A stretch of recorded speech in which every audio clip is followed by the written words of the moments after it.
Here's my dad. He finally passed away at 102 years old. But I had him on juices. I was just a beginner. I just thought, Papa, I want you. Just papilla. You're going to drink this stuff. You know, that's what I'm telling him. And he started late in life. He started, I guess he started in his 70s when I was just a young guy and just learned about this and found out that the blood that I was passing through my urinary tract stopped. I started drinking the juices and I nipped it in the bud. And the doctor that I had found a tumor in my urinary bladder. And that's what turned me on. That's what made me say, I'm going to dig my heels into the ground and I'm going to do this no matter what it takes. I'm going to do it. And it was difficult because the juicer I used was a press.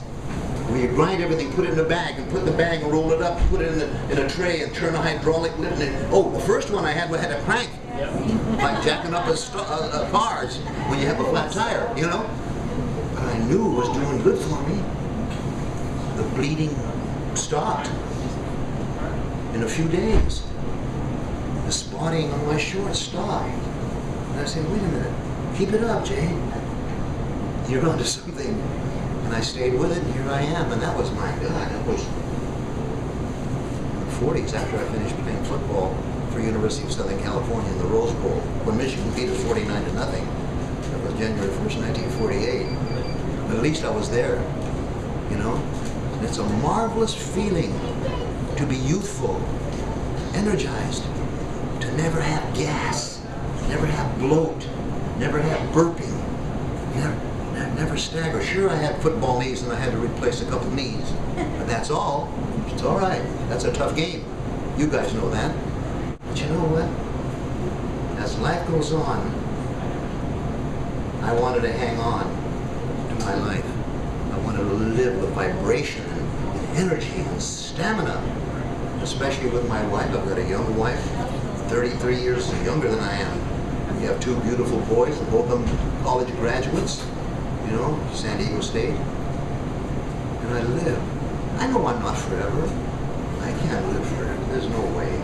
I knew that by doing my anatomy classes in medical school at the University of Southern California, cutting out cadavers and all that, you know, learning the muscles and the tissues and the organs of the body and every part of the body.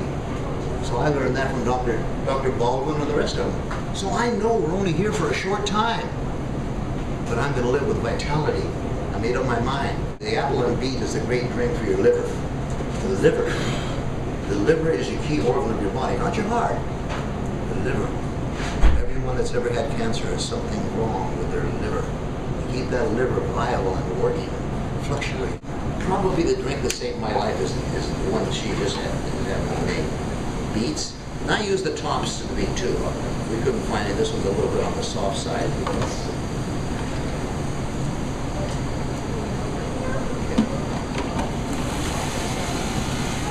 But you know, when you're able to make these drinks on your own, you literally have life in the palm of your hand at any moment.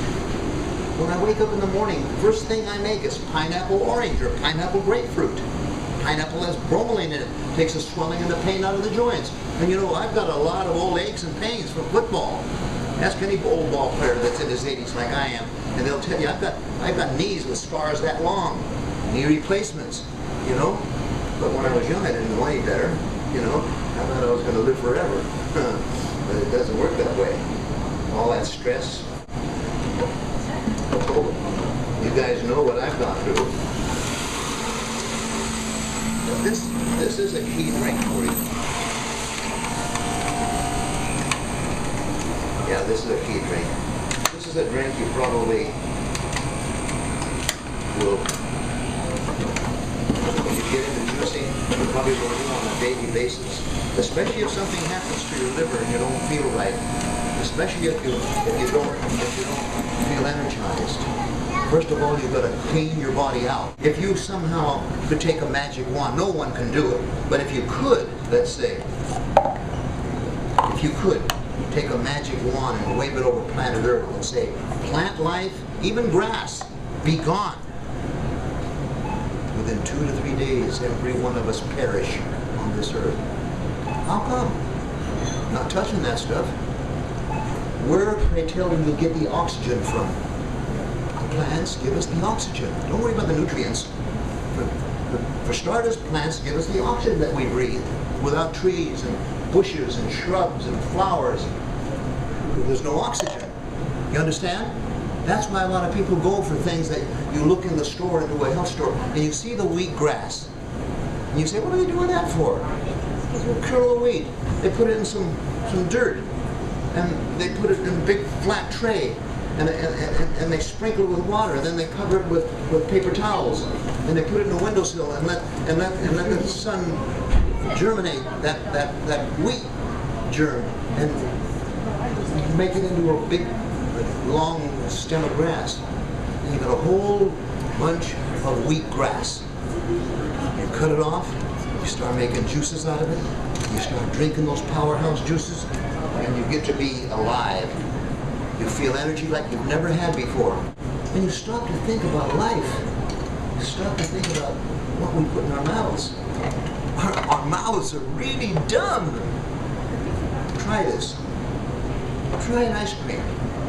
Bring it up close to your mouth will open right up. Take a cigarette and light it. If you're used to it, watch your lips open up. Your mouth will take anything you want to. You can shove Baby Ruth bars, Hershey bars, candy bars. You can do anything you want to. Cake, pies, cookies, all that dead food that has that white sugar bleached with lye compounds are now in your body. Then you wonder why you have heart trouble, cancer. You wonder why the body starts to break down or you start to age. That's one thing I learned is to take care of your body. Even if your business fails, you got your health. You can come back, but get cancer and have heart trouble, have kidney and bladder trouble. Then try to make money. Then try to work. There's no life. It's going to shorten right up to nothing. I'm telling you right now, it's a beautiful thing to know how to nurture your body.